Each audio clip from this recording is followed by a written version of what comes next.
wilayah kecil saja yang masih zona hijau, seluruh Kota Kupang zona merah. Lalu kalau saudara lihat di televisi, lihat di medsos, media sosial yang lain, Bali dan Jawa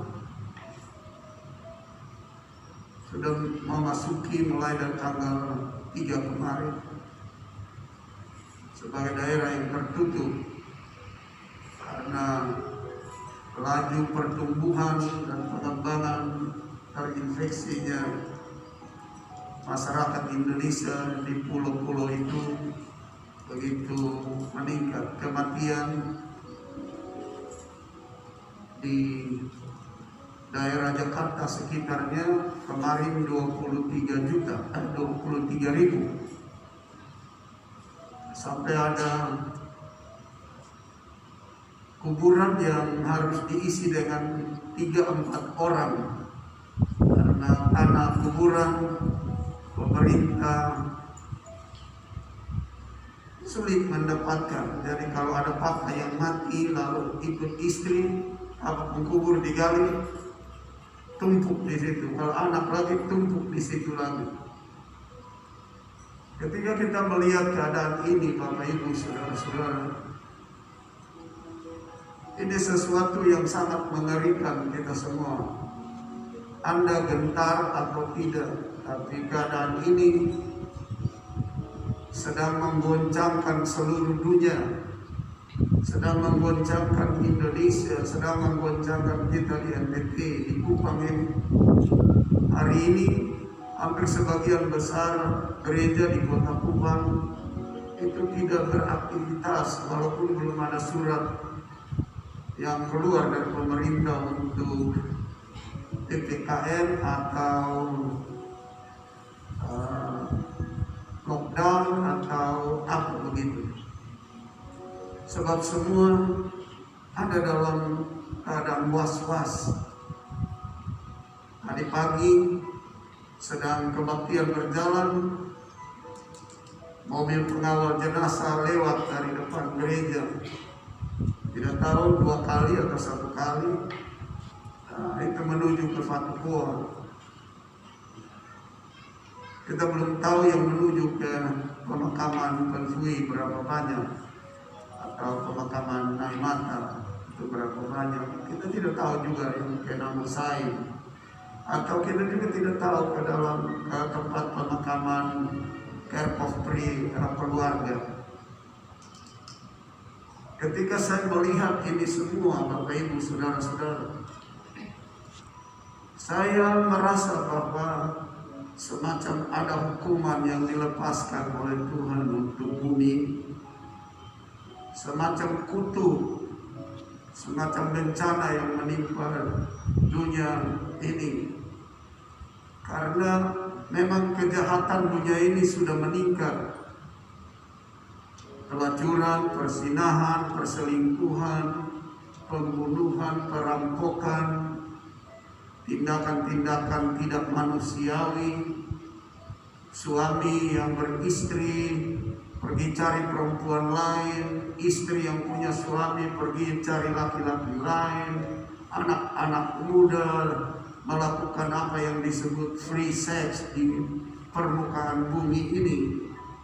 Kejahatan begitu hebat, sama seperti Kejadian pasal 6. Tuhan sudah tidak sabar lagi kepada dunia penduduk yang Dia ciptakan, manusia yang Dia ciptakan. Begitu amoral, begitu kanibal, begitu tidak manusiawi. Tuhan bilang sama Nuh, saya akan turunkan musibah bencana untuk menghapuskan manusia dari bumi. Jadi saya lihat bahwa hal yang terjadi hari ini, sudah 1 tahun lebih ini, sepertinya Tuhan sudah tidak sabar lagi dengan keadaan manusia yang tak bermoral, tak beretika, tak santun, tak hormat Tuhan. Anda lihat orang yang baru punya uang sedikit, sudah hidup hedonisme, berupaya memuaskan nafsu birahinya, nafsu dagingnya, berupaya untuk menyenangkan kedagingannya dengan berbuat perbuatan mesum secara terbuka. Perempuan-perempuan cantik menjual dirinya di medsos, laki-laki cakap jual dirinya di medsos. Perbuatan dosa sudah dianggap barang biasa saja. Dan saya merasa bahwa Tuhan sudah tidak sabar dengan keadaan ini. Oleh karena itu Bapak Ibu Saudara-saudara, mari waktu kita yang sisa ini, kita tidak tahu ya waktu kita sisa berapa lama. Kalau saya sekarang 72 tahun, seandainya saya berumur 73 berarti sisa 1 tahun. Tapi saya tidak tahu. Kalau saudara umur 40 tahun atau 50 tahun, dan mungkin Tuhan tetapkan umur saudara 50 tahun 1 bulan, berarti tinggal 1 bulan. Hanya sayang Anda tidak tahu. Oleh sebab itu, waktu yang ada ini dengan melihat situasi real hari ini, mari kita semua berupaya dengan sungguh-sungguh. Sekali lagi dengan sungguh-sungguh untuk mendekatkan diri kita kepada Tuhan, masuk ke dalam ruang lingkup kasih karunia yang besar ini.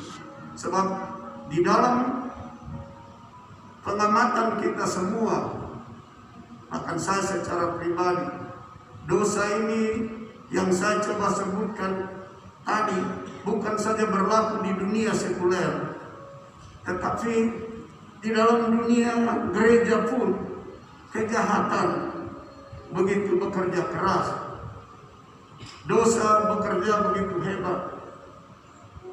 Jadi bukan di luar sana saja, tapi di kalangan gereja pun orang bisa berselingkuh, orang bisa berbuat zina secara terbuka, orang mengganggu istri orang lain, suami orang lain, orang coba membujuk teman-teman sesama anggota gereja untuk melakukan perbuatan-perbuatan yang melukai hati Tuhan, melawan Tuhan, bertindak tidak manusiawi. Satu sudah tidak menghormati dan menghargai yang lain. Dan saya pikir hal ini yang membuat hari ini, 1 tahun lebih ini, sepertinya kita didera dengan hukuman dan kutuk yang besar, melanda seluruh dunia. Tidak mau tahu itu negara sekuler atau negara agama, semua dilanda. Kenapa saya bilang di dalam lingkungan gereja juga seperti itu?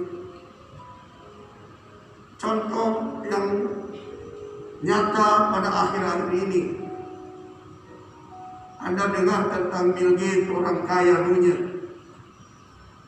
yang dia menjadi kaya itu karena alur cerita dari masa remajanya, masa mudanya dia cinta Tuhan, mengasihi Tuhan.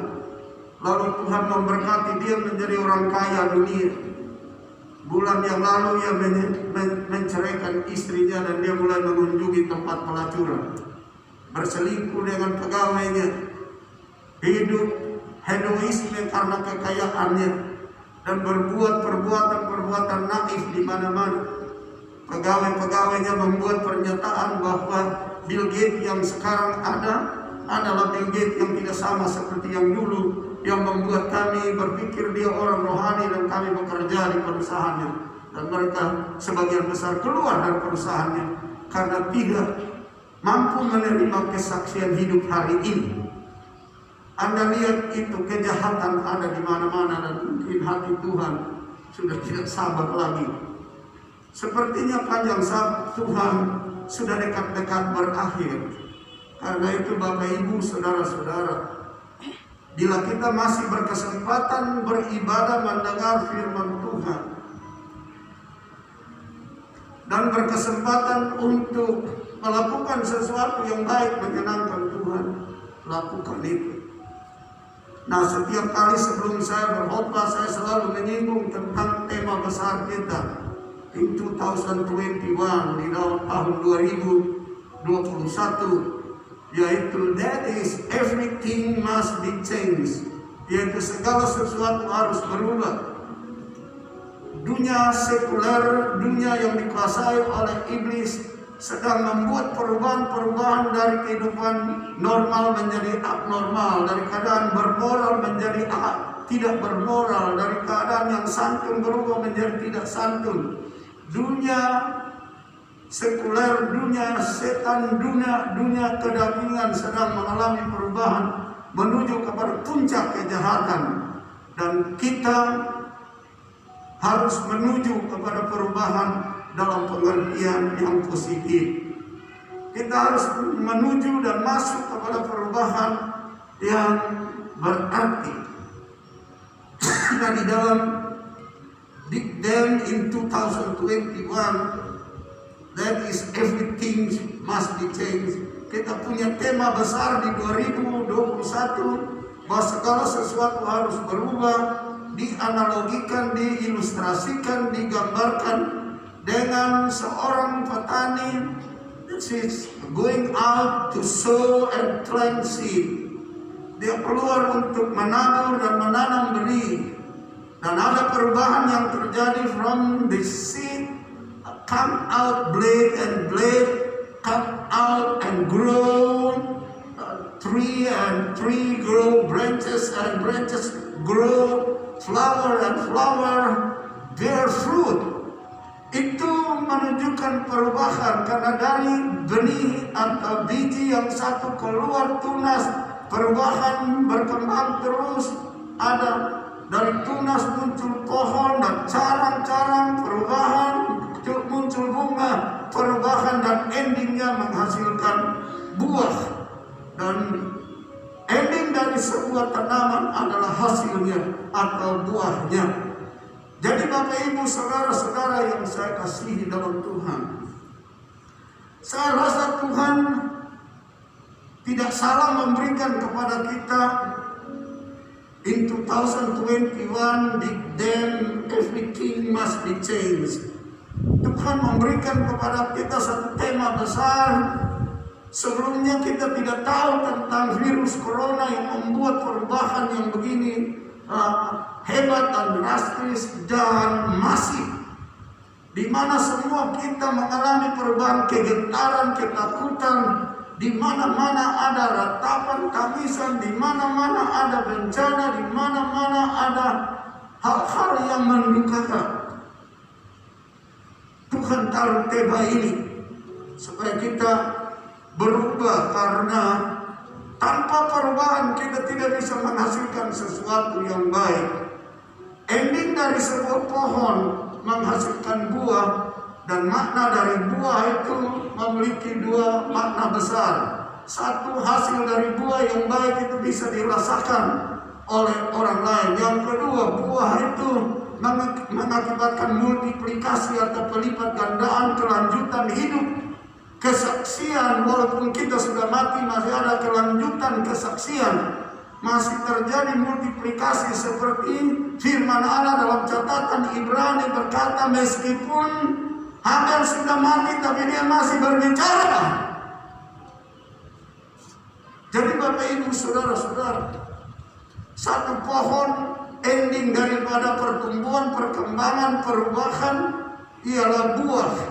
Nah sekarang tergantung dari pohon itu mau menghasilkan buah yang seperti apa. Kalau pohonnya tidak baik, menghasilkan buah yang tidak baik. Kalau pohonnya baik, menghasilkan buah yang baik. Nah, dari buah yang baik itu terjadi multiplikasi pohon dan buah yang baik juga. Nah, Bapak Ibu saudara-saudara yang saya kasih dalam Tuhan Yesus Kristus, kehadiran kita di dalam hal ibadah kebaktian pada hari Minggu atau Rabu atau Jumat atau kebaktian apa saja, ketika kita dalam melakukannya dan tidak ada goal bahwa hidup ini harus produktif, harus berbuah, harus memiliki buah, maka apa yang kita lakukan adalah sebuah tindakan atau perbuatan yang tidak berarti. Matius pasal 3 ayat 8 mengatakan kepada kita, jadi hasilkanlah buah yang sesuai dengan pertobatan. Therefore bear fruit worthy of repentance. Jadi buah yang dimaksudkan itu dalam Matius pasal 3, Tuhan Yesus bicara dengan tegas. Yang dimaksudkan adalah pertobatan dari kehidupan kita. Pertobatan itu adalah buah yang harus dihasilkan setiap jam, every minute, every hour, every day, every week, every month and every year. Pertobatan itu tidak bisa hanya sekali saja di dalam hidup ini. Not only once, but every day. Your repentance and our repentance, not once, bukan sekali saja, but every day. Sebab every day we can doing sin. Setiap hari kita bisa melakukan kesalahan, bisa melakukan dosa. Omong bisa salah, pandangan mata bisa salah, bergaul bisa salah, bersikap kita bisa salah, tindakan kita bisa salah di dalam rumah, di luar rumah, di jalan, di mobil, di pasar, di kantor, di mana saja kita bisa salah. Maka itu dalam pemahaman teologis yang benar itu repentance must you doing every day. Pertobatan harus dilakukan setiap hari, karena bangun tidur baru saja melangkah keluar dari kamar sudah bisa terjadi apa yang disebut dosa. Nah, Bapak Ibu saudara-saudara yang saya kasih dalam Tuhan Yesus Kristus, ketika kehidupan ini tidak produktif, tidak menghasilkan buah, maka kehidupan kita layaknya seperti yang Yesus omong kepada orang-orang Farisi dan orang-orang Saduki. Kamu hidup, kamu jalan, kamu layani dalam bait Allah, kamu bikin seremoni ini, seremoni itu, kamu berdoa di pasar, kamu berdoa di sudut-sudut jalan, tapi kamu bagaikan kubur yang berlabur putih yang di dalamnya fill and full with bones and sting, penuh dengan tulang yang berbau busuk. Kamu seperti kubur yang berlabur putih. Jadi Bapak Ibu saudara-saudara yang saya kasihi, Yohanes 15 ayat 8 berkata begini, dalam hal inilah Bapa-Ku dipermuliakan, yaitu jika kamu berbuah banyak, dan dengan demikian kamu adalah murid-murid-Ku. Jadi pertemuan itu mesti endingnya berbuah. Lalu berbuah di dalam Matius pasal 3, yaitu pertama digariskan menyangkut pertobatan. Di dalam Yohanes 15 ayat 8 dia bilang berbuah banyak. Berarti pertobatan itu mesti berulang-ulang kali banyak, berulang-ulang kali, karena memang selama masih hidup dalam dunia ini ada banyak kekeliruan dan kesalahan. Apalagi kita diwariskan dengan benih kesalahan dari nenek moyang kita Adam dan Hawa. Jadi mesti berbuah banyak. Kalau buah banyak yang dikatakan dalam Matius pasal 3 itu ayat 8 itu pertobatan, berarti pertobatannya mesti banyak, berulang-ulang kali, not once, bukan sekali saja. Dan dia bilang dengan demikian, my Father be glorified, Bapakku dimuliakan, dan kamu adalah murid-muridku, and you all become my disciples. Nah, Bapak Ibu saudara-saudara yang saya kasihi, ini diadopsi oleh Paulus dan dia tulis surat kepada jemaat di Filipi pasal 1 ayat yang ke-22. Tetapi jika aku harus hidup di dunia ini, itu berarti bagiku bekerja memberi buah. Tidak bisa, tidak produktif, mesti memberi buah. Jadi kalau aku hidup, tidak bisa hidup tanpa memberi buah. Maka itu ditegaskan oleh Tuhan Yesus dalam perjalanan when Jesus with his disciple from Bethany to Jerusalem, and in the middle of the way he met one tree and he looking fruit from that tree, sekali menuju ke Yerusalem. Di tengah jalan ada pohon yang dia lihat, mau mencari buah di sana dan tidak ada buah. Dan setelah tidak ada buah, what Jesus says to that tree, apa yang Yesus katakan kepada pohon itu? Mulai dari sekarang orang tidak akan dapat buah dan ambil buah daripadamu. Artinya apa? Kalau memang hidup ini tidak produktif, tidak menghasilkan buah, sedangkan Tuhan menuntut buah, maka satu waktu Tuhan akan berkata, tidak akan lagi engkau produktif, engkau tidak menghasilkan sesuatu yang baik lagi. And tomorrow when they pass by that way and then look, the tree is dry up from the root to the top. Dan waktu mereka lewat besok dari tempat itu, pohon itu sudah kering dari akar sampai ke ujung-ujung daunnya, mati. Dan mungkin itu yang akan terjadi bagi kita ketika kita tidak produktif dan tidak menghasilkan sesuatu yang baik. Satu waktu Tuhan bilang, stop, engkau tidak bisa menghasilkan apa-apa. Dan waktu itu, meskipun kita masih hidup, tapi sebenarnya kita sudah mati. Seperti yang Yesus bilang kepada ahli-ahli Taurat dan Farisi, Saduki itu. Yesus bilang, kamu jalan, kamu bergerak, tapi kamu seperti kubur yang berlabu putih. You ask a grave where people paint with the white paint. Kamu seperti kubur yang diselader putih, dicat putih, and inside full with bones and sting, dan di dalamnya penuh dengan tulang-tulang yang berbau busuk. Artinya tidak produktif, artinya sudah mati walaupun masih hidup. Karena itu Bapak Ibu, saudara-saudara, pada sore ini ada sebuah subtema yang saya sampaikan kepada kita pagi sore hari ini. Aku telah membuka pintu bagimu, masuklah, pasti Anda aman di sana. I have opened the door for you. Come in, enter. You will be safe. Kamu akan aman dalam situasi yang seperti ini, menggentarkan, menakutkan. Kita lihat di mana-mana dosa bekerja dengan hebatnya, kematian bekerja dengan hebatnya, maut bekerja dengan hebatnya, virus corona bekerja dengan hebatnya. Kita semua ada di dalam kehidupan yang was-was, takut, gentar, khawatir, sampai kita ada kematian keluarga juga kita tidak bisa pergi dengan bebas. Ibu gembala punya kakak, istri kakaknya meninggal, kami tidak bisa pergi mete karena kami was-was, takut kalau pergi orang banyak. Lalu bagaimana dengan keadaan akan terjangkitnya, terinfeksinya dengan virus corona? Karena saya ditugaskan untuk sampaikan suara keluarga ke dalam kebaktian pemakaman yang ditempatkan di gereja Gemit Silo Naikotan, saya harus pergi dan duduk juga jaga jarak karena was-was, takut karena orang duduk berdekatan. Ada lagi yang tidak pakai masker.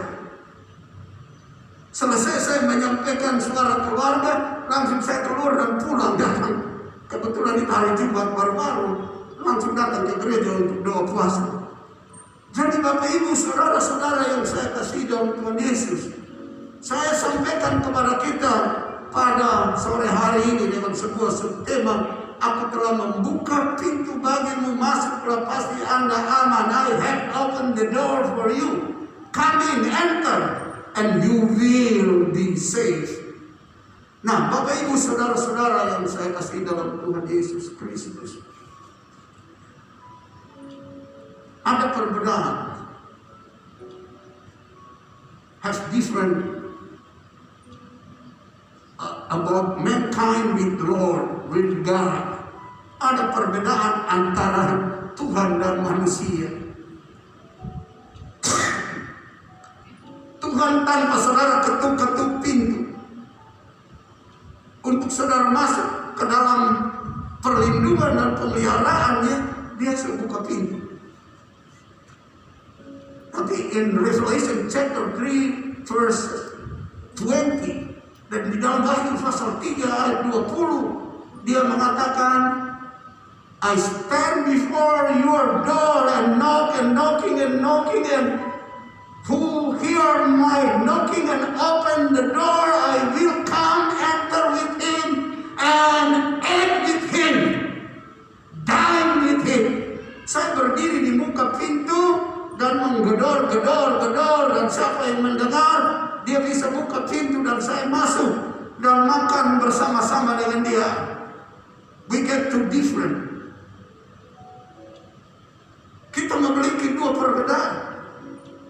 Bagi Tuhan, Anda belum ketuk, dia sudah buka pintu. Tapi manusia diketuk sampai hari ini. Dunia susah buka pintu untuk dia masuk. Oleh karena itu saya merasa hati yang tidak terbuka daripada manusia ini, yang keinginan lebih banyak kepada hawa nafsu kedagingan, hawa nafsu percabulan, persinahan, perselingkuhan, dan perbuatan yang kotor. Tuhan tidak sabar lagi. Seperti zaman Sodom dan Gomora, seperti zaman Nuh, Tuhan tidak sabar lagi. Harus bencana turun, harus kutuk turun, harus hukuman turun. Tetapi kita bersyukur bagi kita yang masih ada, yang masih bisa kenal Tuhan, yang bisa mau dengar Tuhan. I have opened the door for you. Come in, enter, you will be saved. Dia berkata, aku telah membuka pintu bagimu, masuklah. Pasti Anda aman. Pasti Anda aman. Dia Tuhan, bukan manusia.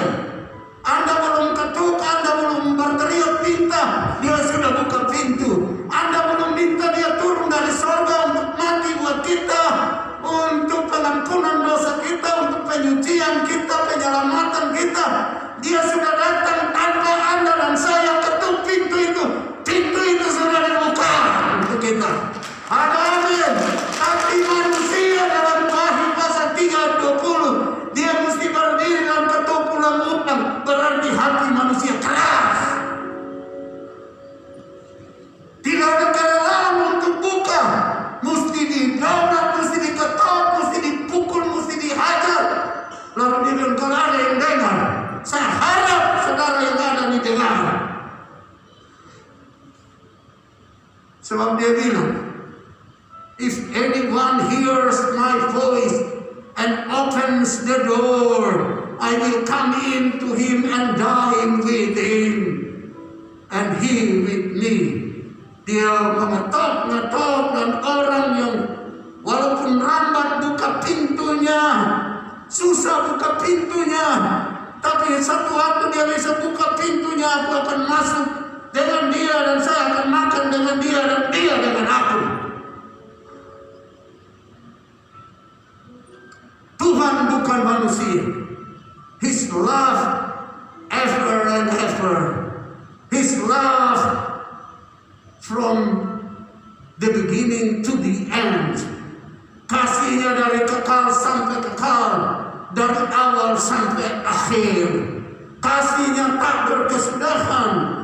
Oleh karena itu Bapak Ibu Saudara-saudara, kalau pintu itu masih terbuka, kalau pintu itu masih disediakan buat kita, saya pikir ini kesempatan di tengah hiruk-pikuk kekhawatiran, ketakutan, was-was, kengerian, kematian di mana-mana, semua dunia ini didera dengan bencana dan hukuman dan kutuk ini.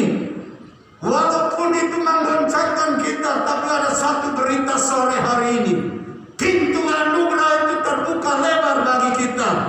Aku telah membuka pintu dan tidak ada yang dapat menutupnya. Saya coba baca itu dalam Wahyu pasal 3 ayat 8. Aku tahu segala pekerjaanmu, lihatlah aku telah membuka pintu bagimu yang tidak dapat ditutup oleh seorang pun. Dengar baik-baik ini.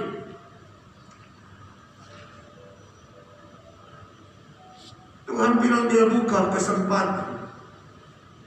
Dia buka pintu keselamatan, dia buka pintu anugerah, dia buka pintu kasih karunia, dia buka pintu pengampunan, dia buka pintu kasih setia. Dan selama dia buka, tidak ada orang bisa tutup. Hanya kalau dia sudah tutup, tidak ada orang bisa buka lagi. Sekarang adalah waktunya dia masih buka pintu anugerah itu. Dan dia berkata tidak ada orang dapat tutup.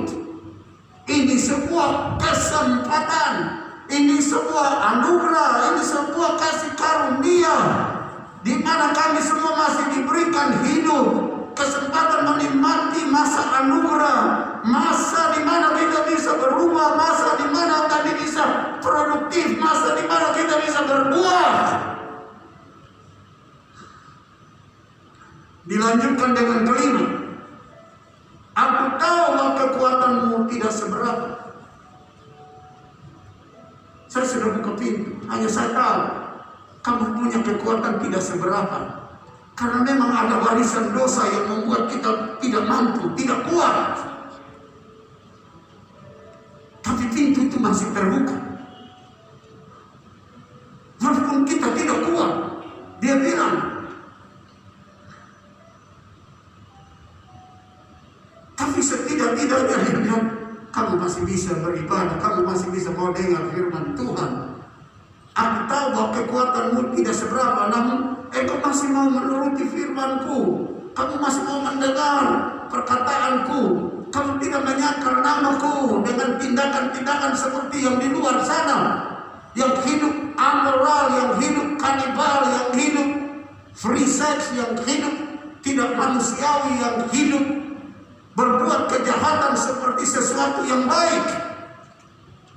Artinya kita masih mentaati, mendengar, mengikuti akan firman-Nya dan tidak menyangkal. Meskipun dalam perjalanan ini ada jatuh bangunnya.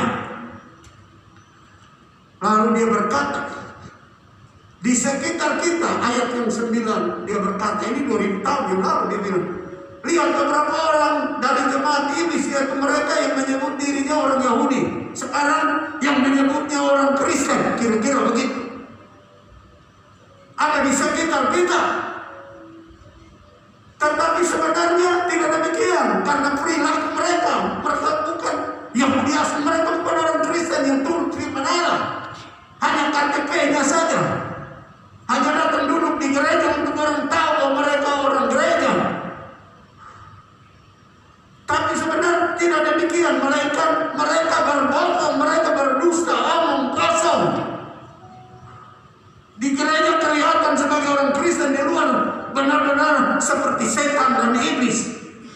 Di dalam ruang lingkup Kristen mereka ada di dalam ibadah-ibadah, tapi perselingkuhannya juga jalan keras, percabulan persinahannya juga jalan keras, kehidupan hedonismenya kuat, korupsinya kuat, tipunya kuat, bohongnya kuat, mereka pendusta.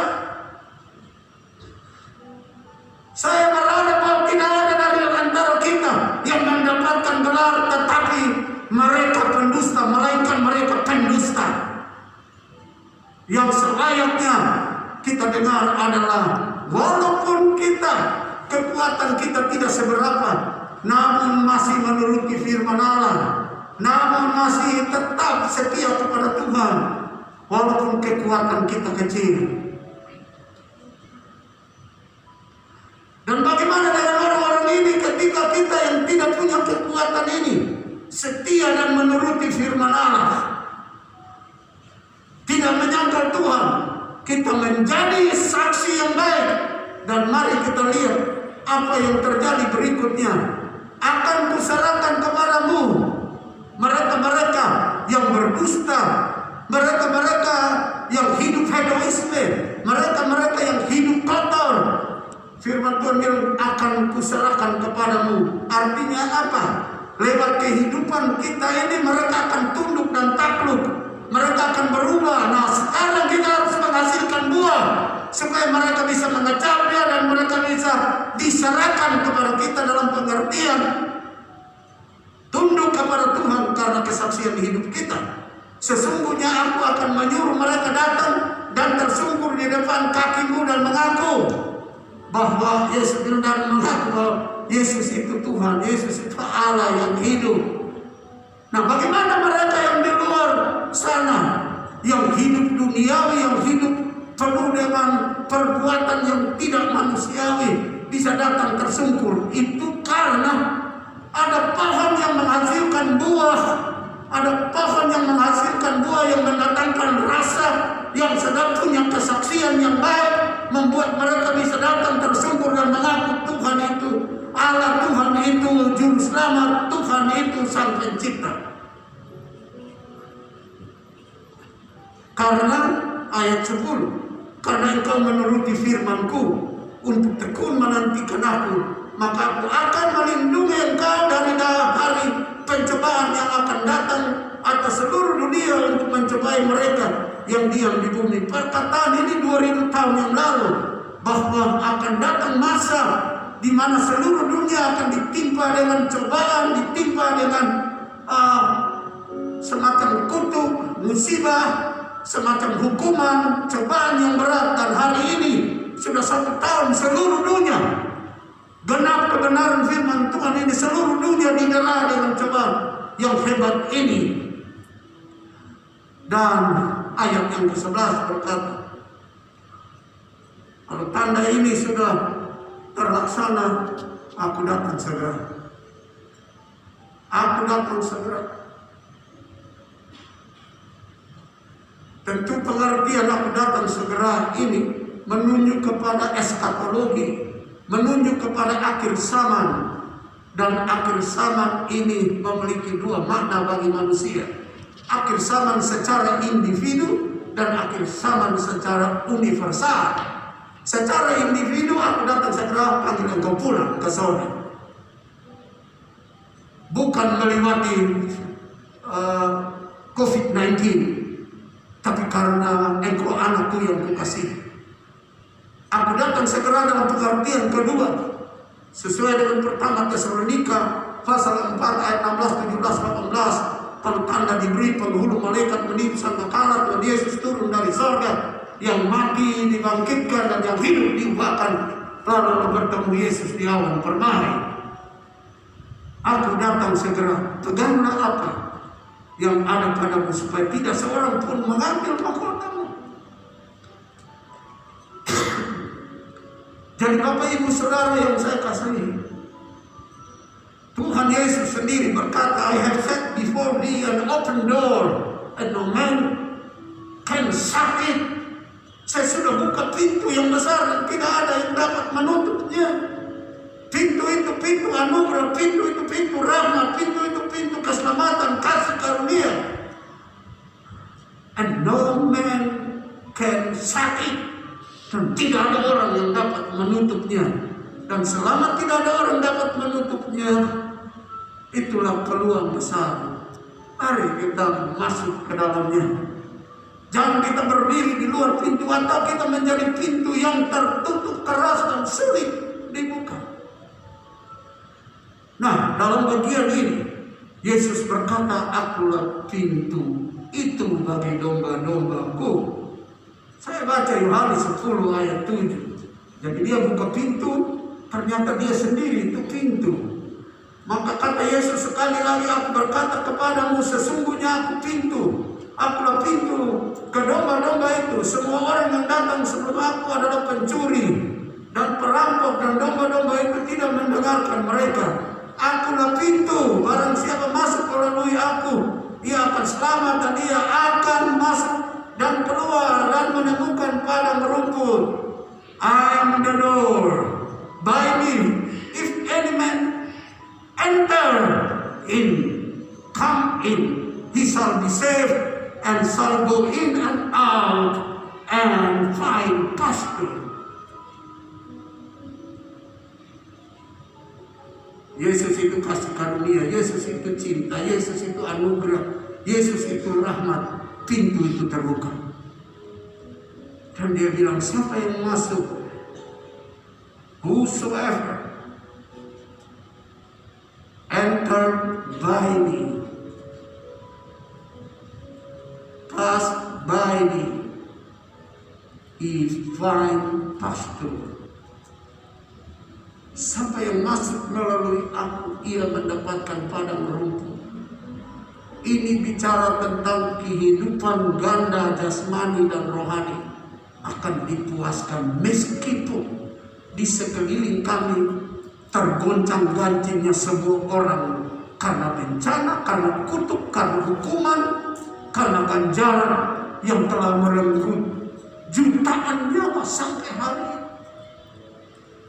Di sana sini kita dengar rintihan, tangisan dan ratapan. Tetapi firman Allah berkata, I am the door. By me, if anyone enter in, he shall be saved. Dia akan selamat. And shall go in, yang akan masuk. And out, dan keluar. And find pasture. Dan mendapatkan padang rumput.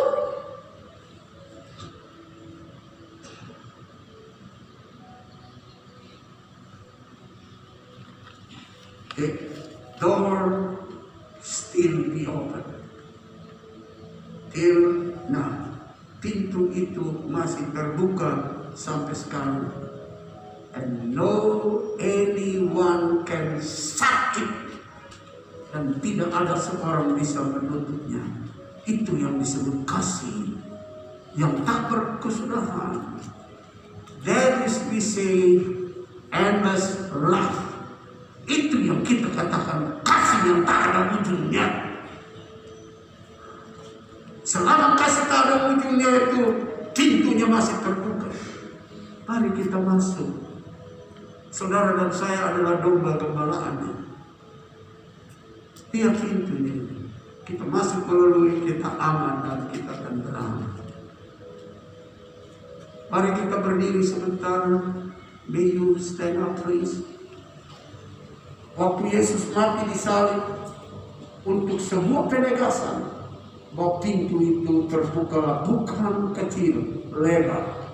Pada waktu Yesus mati di salib dan juga kebangkitannya dan dari maut, saat itu pintu keselamatan terbuka lebar dan sampai saat ini tidak pernah ditutup. Itulah yang disebut anugerah yang melimpah-limpah. When Jesus was crucified and also his resurrection from the dead, in the time the door of salvation was wide open, and until now it was never been closed. That is an abundance grace.